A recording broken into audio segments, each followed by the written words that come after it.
I'm Jeremy Wade, explorer, biologist and aquatic detective. I've fought battles with river and marine monsters all over the world, and I've been pushed to the limit time and again. But one extraordinary encounter stands out. It's in the fast water. Try and relax and keep a bit calm. On my first ever River Monsters shoot, I landed a rare goonch catfish as big as me. That is a big fish. Since then, I've heard little about the goonch. I feared that they were gone for good. But now, from India's neighbor, Nepal, Do you have any scars? intriguing stories are surfacing of fishermen dragged into mountain rivers, never to be seen again. But after that, he's just so terrified of what's in the water. He's now a farmer. Might need the boat. Is my old adversary, the deadly goonch catfish, back from the brink and back in business?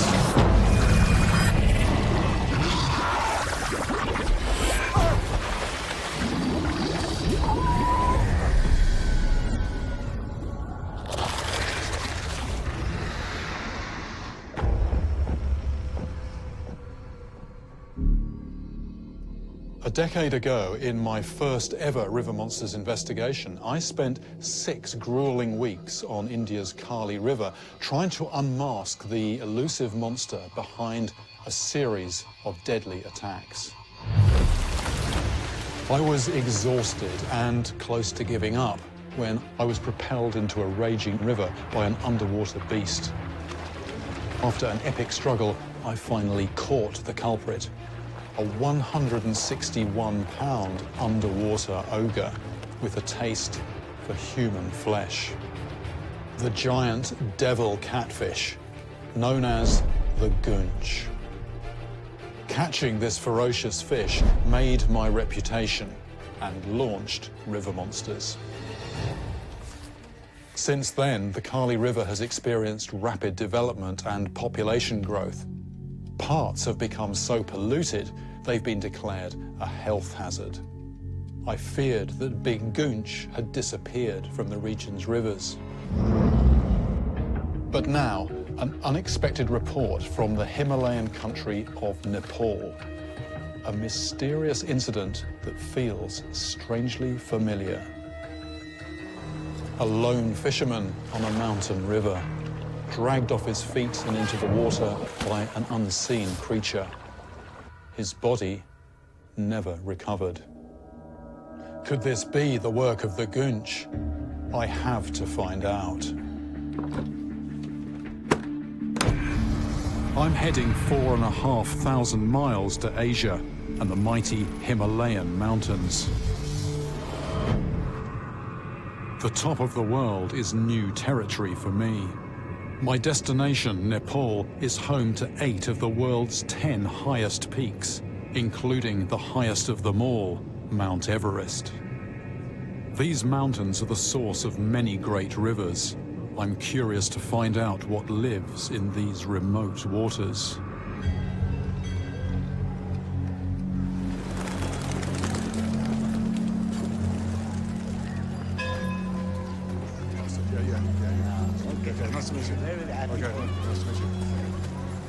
Kathmandu is the spiritual and cultural heart of Nepal, a place of gods, ghosts, and demons.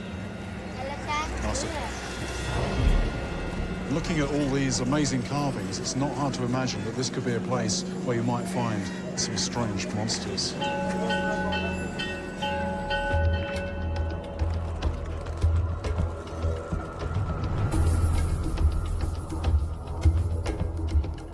The first step of my investigation is to meet my source for the recent story, Colonel Mike Allen.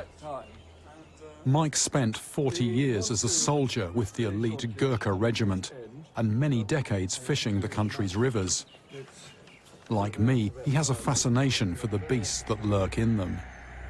One hears reports of huge fish tucked away in some very deep pools. Mike still keeps his ear to the ground for interesting stories, and he's able to tell me where the mysterious case of the disappearing fisherman took place.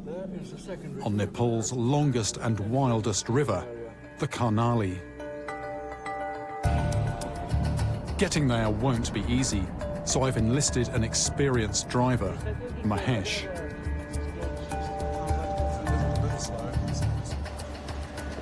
The journey takes me through the foothills of the Himalayas, where rockfalls and landslides are common. This road, if you can call it that, is literally scratched into the side of a very unstable mountain. And every monsoon, huge bits of that mountainside slide down and end up in the river. Mahesh warns me that the devastating earthquake of 2015 made many roads here impassable. Look at this, boulders the size of a house. So at this stage, I'm not actually sure if I'm going to make it through.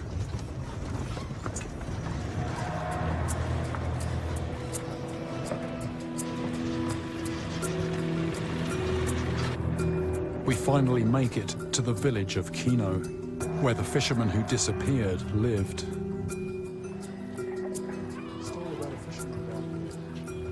The villagers are aware of the case. Anybody else here who might know more about it? Thank you. Don't worry. I'm directed to the owner of the local tea house.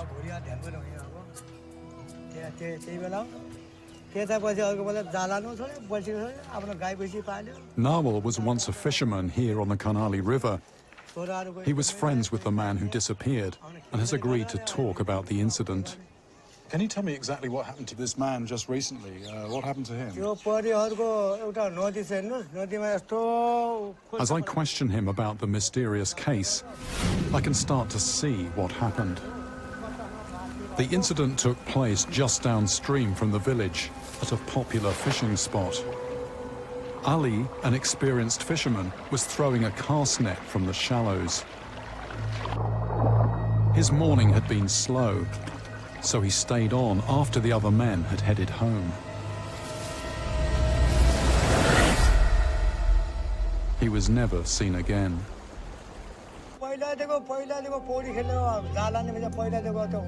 According to Nawal, Ali was a strong swimmer and unlikely to have drowned. And if he had, a body would have turned up somewhere downriver.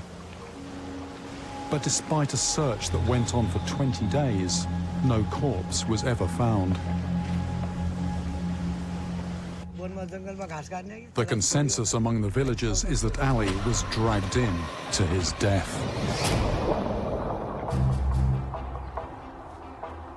What creature could have been powerful enough to drag a man into the water and devour his body? A big goonch catfish would have the power, and I know it has a reputation for disposing of the dead. But would it attack a man who's fighting back? I can't just assume a goonch is guilty. I need to consider other big predators that haunt Nepal's rivers. There's one I have in mind. But when I ask around, I don't get the answers I'm expecting. When you hear about people disappearing in the river in this part of the world, where possibly some large underwater creature is involved, top of the list of suspects is normally crocodiles. The thing is, if you've got crocodiles in the water, you're going to see them from time to time out of the water as well, because they have to come out into the heat to warm themselves up, and the people here just don't see them.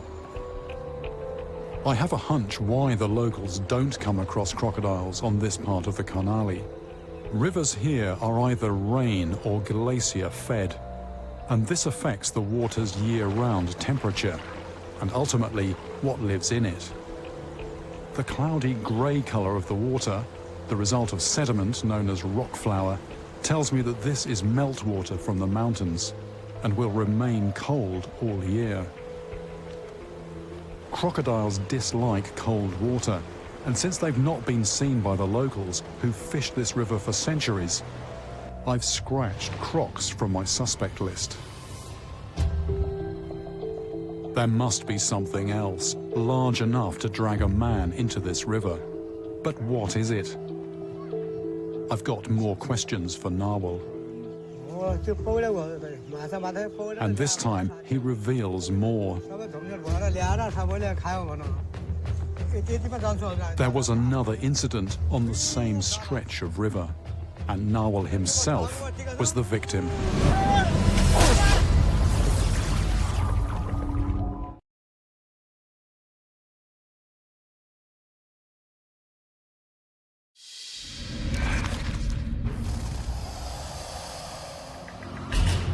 I'm in remote western Nepal, on the trail of a river monster reported to have dragged a fisherman to a watery grave. Was it fairly close to the side of the river, and how deep was the water? I've just uncovered a second story with intriguing parallels to the first.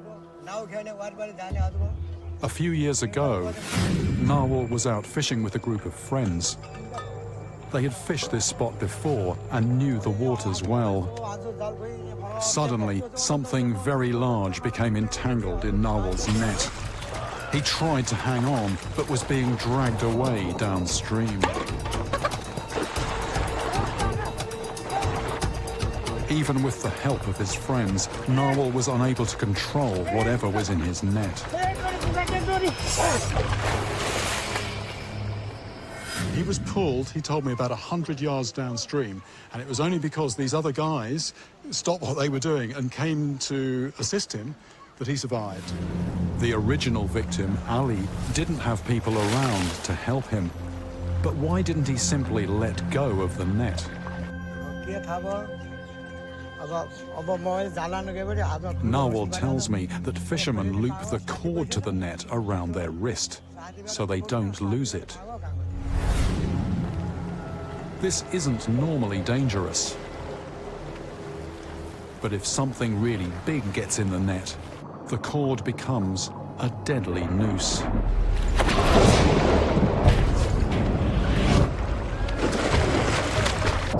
Nawal believes that this is what happened to Ali.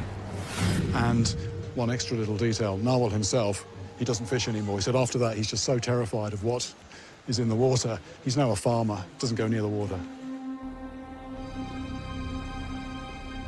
Both these stories remind me of my own experience 10 years ago in India.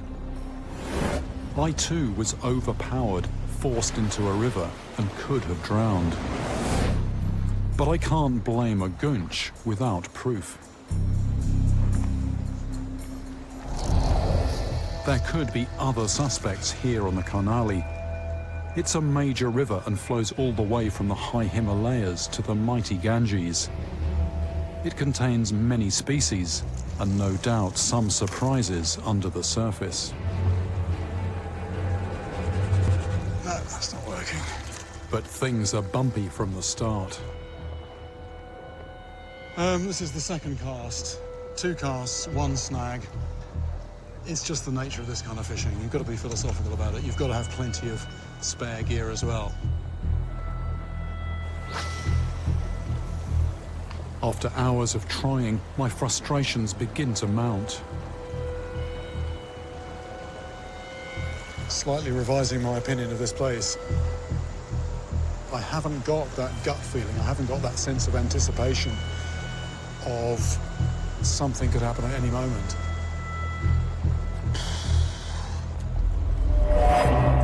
I switch up my gear just to try and get something on the line. Yeah. Yes.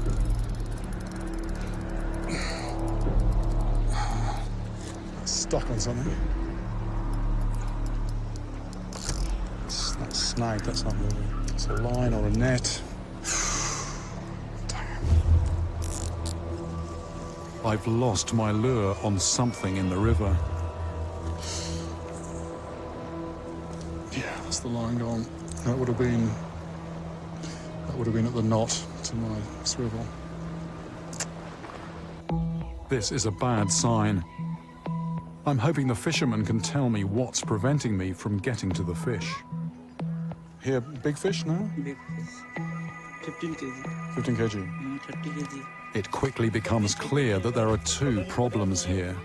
So now a lot of people fishing this river. Yeah. The river is overfished, and the equipment being used is left hidden in the water for days and sometimes even discarded there. So it's probably something like that I got caught up on. Mostly this is going to be under the surface. I'm going to discover one of these when I hook up on it. A single rod and line in this place. I'm just not going to get anything of note at all. I need to find a stretch of river that's not riddled with nets and lines waiting to snag my gear, a place where fewer people are fishing. When briefing me on the region, Colonel Mike told me about an area he's fished before. In the lower part, which is the Babai River. He said the Babai River is isolated and difficult to access, so this should mean less fishing activity. From a nearby high point, things look promising. Little evidence of habitation. On the river's edge, there are other encouraging signs. These marks were made by suckermouth fish, swimming over the rock and feeding on algae. Here we go. Here's the head of the fish. The sucker is here, and it's just moving along slowly, sucking up algae. And what these marks tell me is three things. First thing is that a couple of months ago, the water level was somewhere up here. Two, there are small fish in this river, and we're talking about something this size that would have made these marks here. And three, normally when you've got small fish, you're going to find something bigger that wants to feed on them. After my frustrations on the Karnali, I'm eager to get a line in these pristine waters. Now I have a real chance of tracking down the monster that's stalking this region's rivers.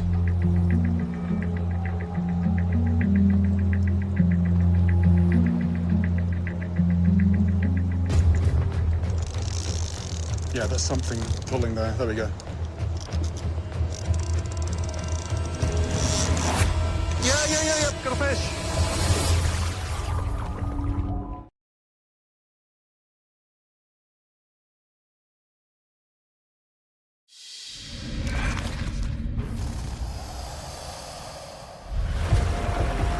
I'm in western Nepal, investigating mysterious incidents where fishermen were dragged into rivers, one to his death.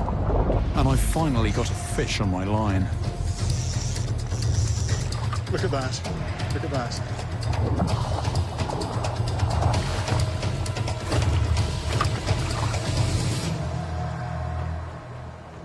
This is a marcia. I think the first thing to be said about this is that it's a very pretty fish. These large golden scales, very streamlined body. This is what, back in the days of the British Empire, the colonial gents in their time off used to come and fish for. These potentially grow to over 100 pounds, some stories even maybe 200 pounds. I've caught large marcia myself. I caught one over 90 pounds. So this is certainly a fish that if somebody got it in their throw net, this is absolutely capable of pulling you in the water. Although it doesn't look like it, this is actually a predator. It has a very muscular mouth, which is sort of telescopic. It's quite capacious there. It feeds on the bottom, going over rocks, feeling with these, but that's capable of taking quite large prey. And it does have teeth, but the teeth are not in the normal place. They are throat teeth. They're in the back of the throat. Oh. A large marcia can be a formidable fish, but I'd need to see how big they grow here to be convinced it's a serious suspect. The Babai River is clearly worth investigating. I'll need a boat to travel downstream. When I explain what I'm looking for and why, I'm directed to a man named Firulal.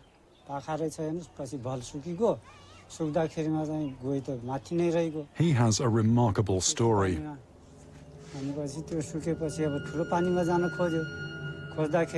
A couple of years ago, Firulal was walking by the river.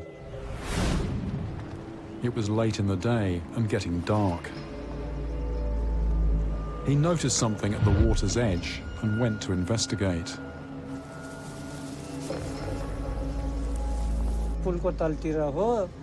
He couldn't see what the creature was, but it was large and semi-submerged. Firulal thought it was dead. It wasn't. He had to tear himself free. So it's here. Do you have any scar, any mark? The scars extend from his shoulder to his wrist. This animal was big.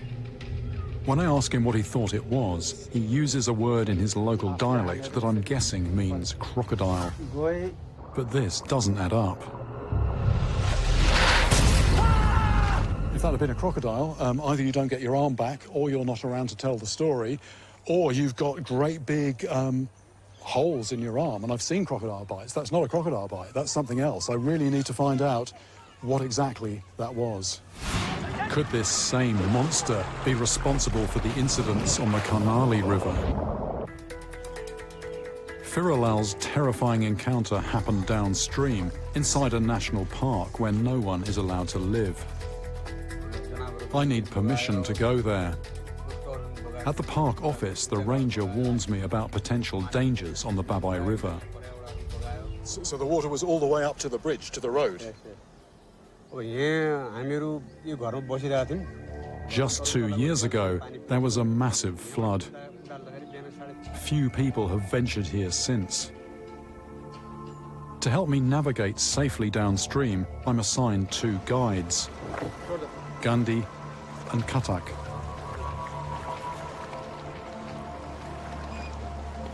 They explain that the river has narrow sections of fast water, punctuated by wider, slow-flowing pools, which will be best for fishing.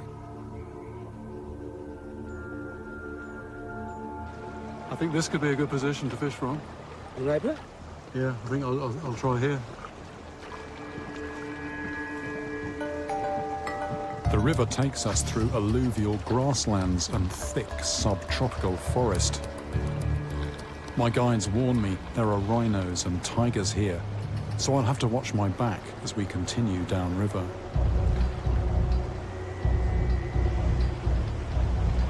Push gara.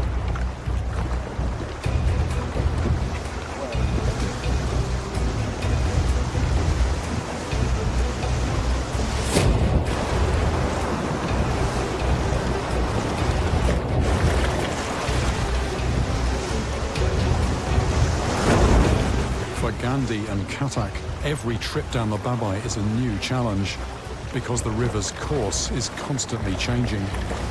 This is just the fact that the river floods every year, and every year it'll subtly rearrange the river, but sometimes it'll rearrange it in quite a dramatic way. The recent massive flood may also have changed the underwater geography of the river and displaced some of the fish, which could make tracking down suspects a tougher task. Oh yeah, all right. Throw it and we'll tie it on the bearing. I'm eager to get down to the scene of Firalal's attack, but my guides advise that we stop and make camp.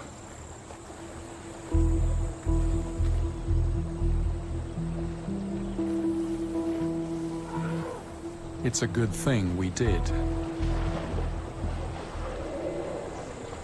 That's pretty definitely an elephant crossing place there, just at the bottom of this pool. And they come out 75 yards away from our camp, so good job we didn't put the camp a little bit further down. They might have got a bit upset, and you don't want to upset these guys.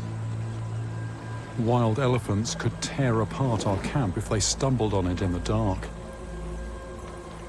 My guides tell me that every year in lowland Nepal, people are killed by elephant herds.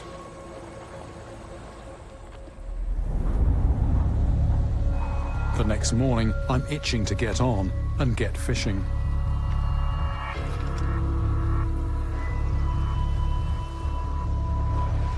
What about this, though? Crocodile tracks. They indicate the water must be warmer here on the Babai than on the Karnali, so crocs have to be on the suspect list for any attack here. But Firalal's scars were like no crocodile bites I've ever seen. They were made by a narrower-jawed monster. More like an alligator gar, maybe. A fish I know well. Actually laying hands on this prehistoric beast. But gar are not native to these waters. There's got to be something else out here.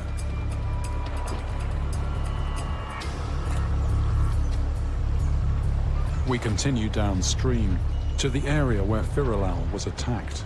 Yeah, let's try one from just here. With tigers and crocs on the banks, I'm staying in the boat. I'm not sure what attacked Firalau, but it's in here somewhere. Oh, there we go. Yep. Whoa!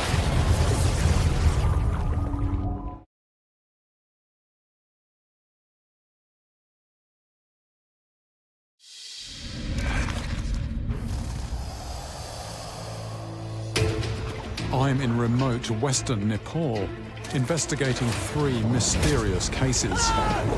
And I've got a fish on. There it is. I have no landing net or anything, so that might impede me just a little bit.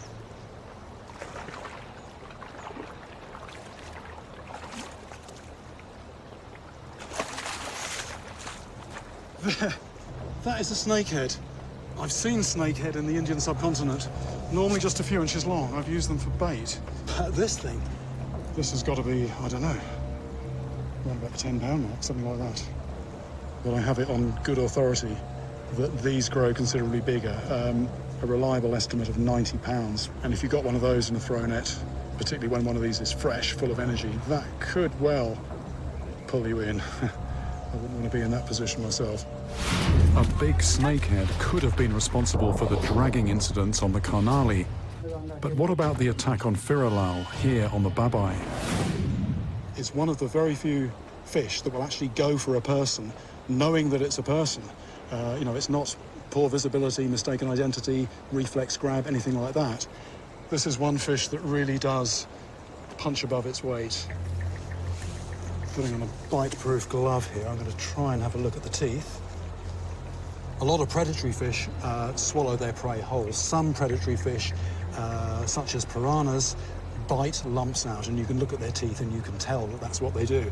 This is a bit misleading. They don't look like cutting teeth. They look like gripping teeth. They're like needles. But in fact, what they do is when they grip their prey, if they shake the head, those teeth act rather like the teeth on a saw blade, and they can actually cut a small fish in half in a fraction of a second.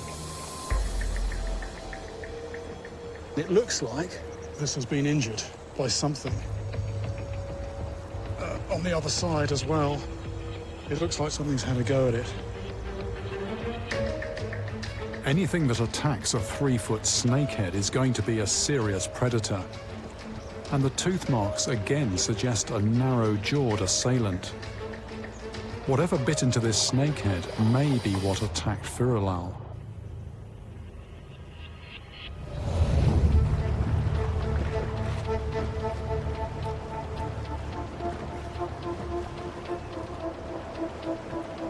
Half an hour downstream, I spot something way up ahead at the water's edge and decide to investigate.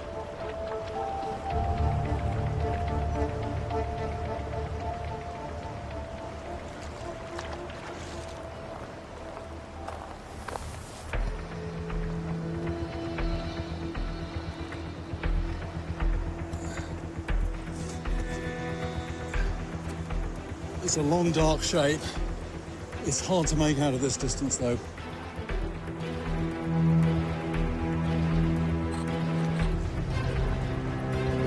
The creature emerges. But it's not a croc. The knob on its long, thin jaw is unmistakable. I can hardly believe what I'm seeing. This is a gharial, possibly the rarest river monster of them all.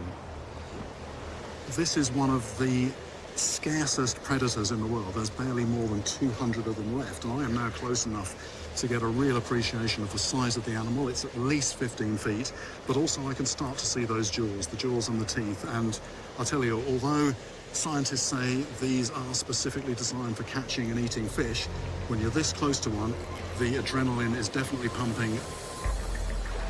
For me, it's the encounter of a lifetime.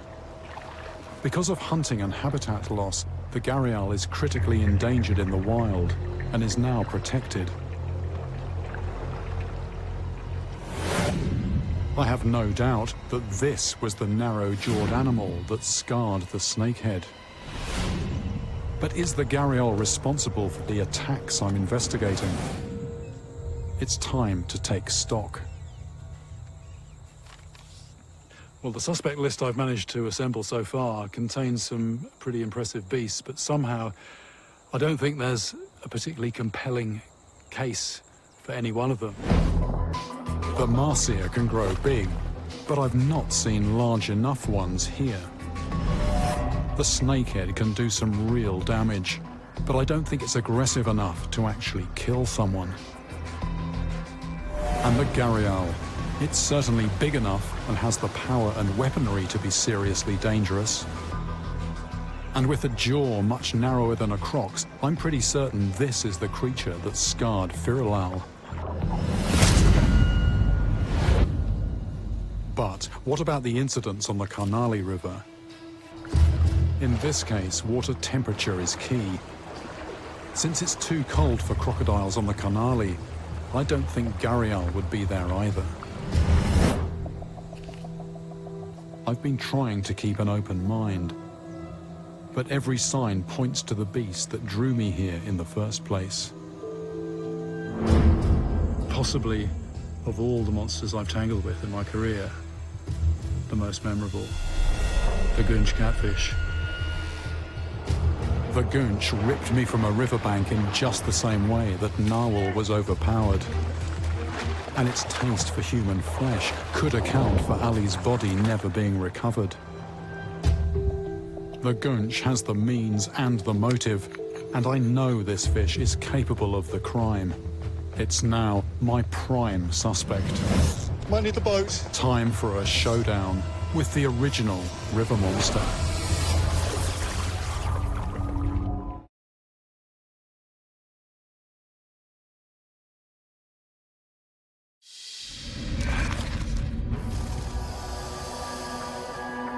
I'm in western Nepal investigating 3 mysterious cases. I believe I've solved one, but 2 incidents in which the victims were dragged into rivers, one to his death, remain open. After fishing 2 rivers extensively, I've narrowed my focus to the goonch catfish. A decade ago, it took me 6 tortuous weeks to track down a big goonch. And such beasts are now even rarer. I think I need to give this a closer look. My journal from the original expedition details the depths, water flow and river conditions that led to a successful catch. I'm hoping this hard-won knowledge will help fast-track me to the fish.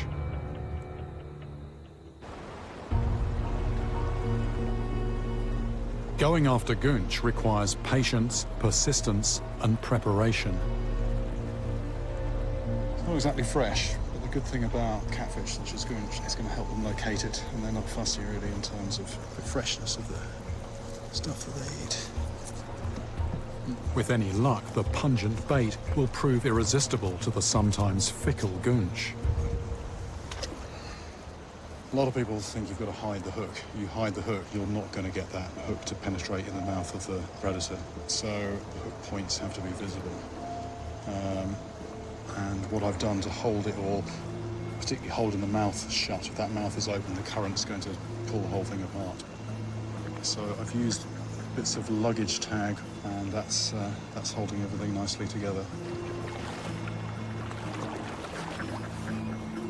Now, to scope out this pool. What I'm going to do before starting fishing, I just want to get an idea of depths. So just a bit of lead on, a bit of light line. I'm just going to drop it off the side of the boat. What I'm looking for is deep water. I mean, what the goonch like is when the current pushes into a rock and then excavates a bit of a hole. But sometimes what looks deep isn't. You cast out and you're just in a few feet of water. Actually, I'll even do it here. It's 3 foot, 6, 9. It's 12 foot. This is 12 foot of water. This could be a good spot here. This could be a good spot.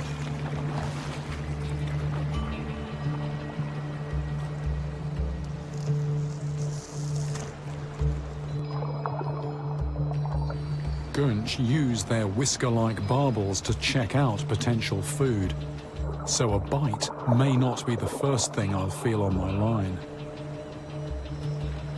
Goonch, very often what they do is they investigate beforehand, and you feel this sort of a bit of a jarring, it's almost a sort of metallic sensation. It's very hard to describe. You feel a bit of a rattling on the line. Fishing like this requires complete concentration, and experience counts. I think this is possibly my favourite form of fishing. One rod, and you feel the line, and it's amazing what information you can pick up. Every time I cast, I'm helping to build this mental picture. Oh, that is something. That is something. That was definitely. It's a little boom, boom.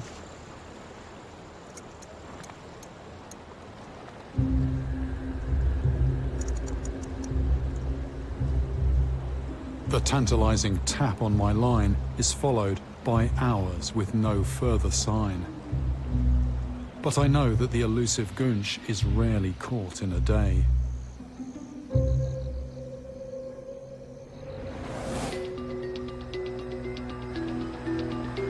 For the next week, I fish every hour I can. Maybe first in here. Goonch are easily spooked and slow to shed their suspicions. So once I've fished a pool, we leave it and head further downstream. Much clearer sky today. It will only be a matter of days before we leave the park and run out of unspoiled river. After a week of frustration, I've caught nothing. Actually, the water conditions couldn't have been better. Some really, really classic goonch spots.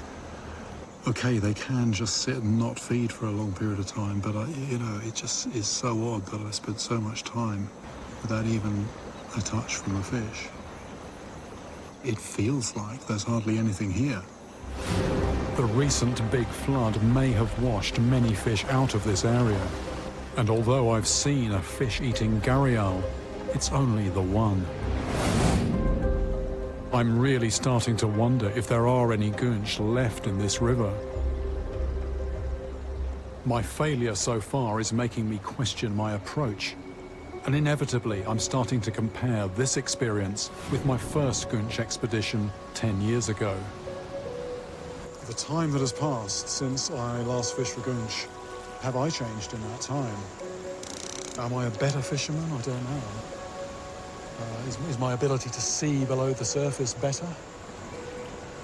It was one of the Greek philosophers who said, you never step into the same river twice. I could modify that slightly. You never cast into the same river twice, because it is not the same river and you are not the same person. But one thing is the same, my determination to catch my quarry. I'm going to fish round the clock.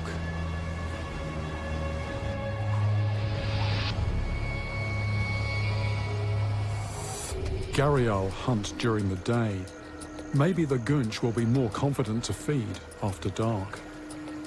Somewhere down there is the fish I'm after. I'm just trying to imagine what it's doing right now at this moment. The chances are it's picked up the scent of this bait. Maybe it's just moments away from taking, I don't know. It could be very close to the bait. Oh, yeah. It's coming in. There's something there. I'm going to swing it up here. Ah, it's a turtle.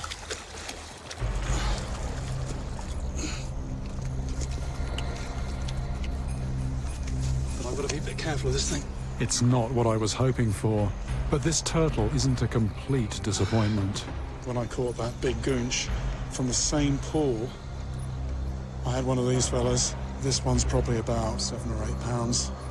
I had one of these about 200 pounds. A turtle could be a good omen, and it better be. Tomorrow will be our final day in the national park. my last chance to catch a goonch. My guides say there are just 2 fishing pools left before the river returns us to civilization. I plan to fish this one through the morning and move to the second this evening. But I hadn't bargained on company. There's a tiger prince coming along this direction, and this is a big animal. And the other thing is, this is very fresh, probably this morning, probably a matter of just hours. So, and with this long grass here, you know, it might not be that far away even now.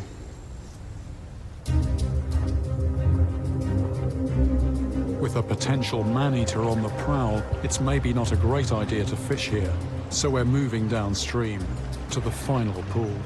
I want to fish from that rock. I have one last opportunity for a showdown with the goonch.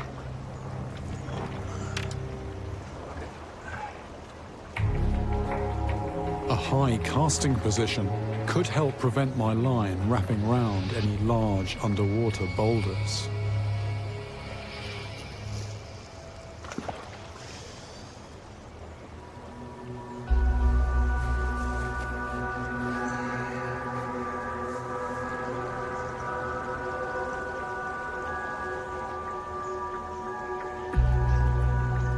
The hours tick by.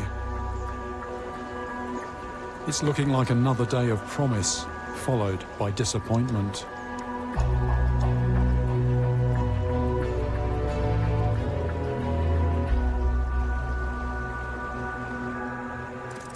Oh, there we go.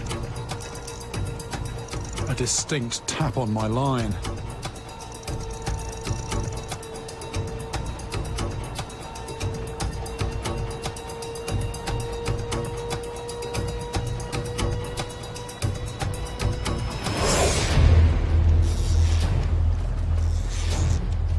I've hooked something. Oh, come here. But I'm struggling to control it. This feels a bit different. Might need the boat.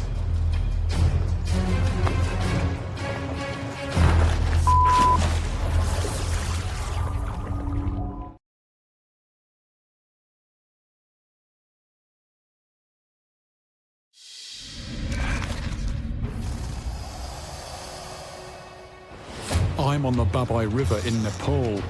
There's something on my line, and I need to react fast. Might need the boat.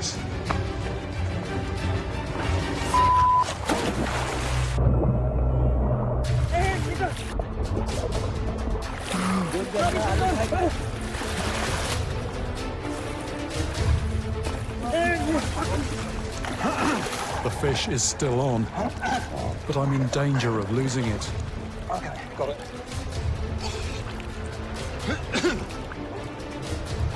Let's go out.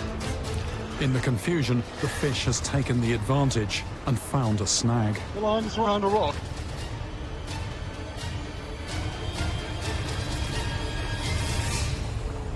Damn. That's gone. It's gone. Oh, no.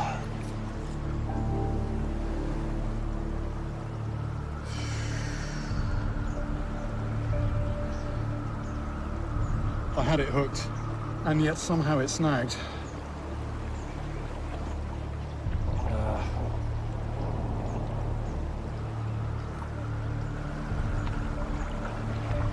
The position of a rock in the wrong place.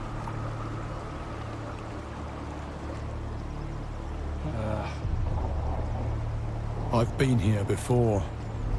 It's in the fast water. An ominous tap on my line. A big fish forcing me into the water. And with me out of my element, everything in the balance. That time, victory. This time, defeat.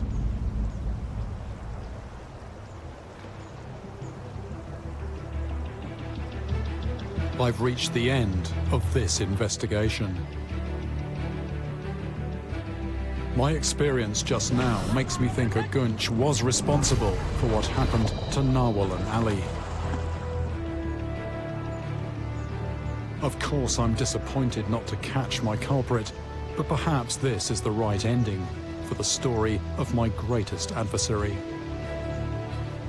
After 9 years of catching all manner of river monsters all around the world, perhaps it's appropriate that it was finally the goonch that reminded me of my fallibility as an angler. And of course, in the broader context, this is a draw. It's 1-1. I'm sort of happy to call this quits. And in fact, not always am I actually fishing for the fish. I'm fishing for the answer, and I did find the answer.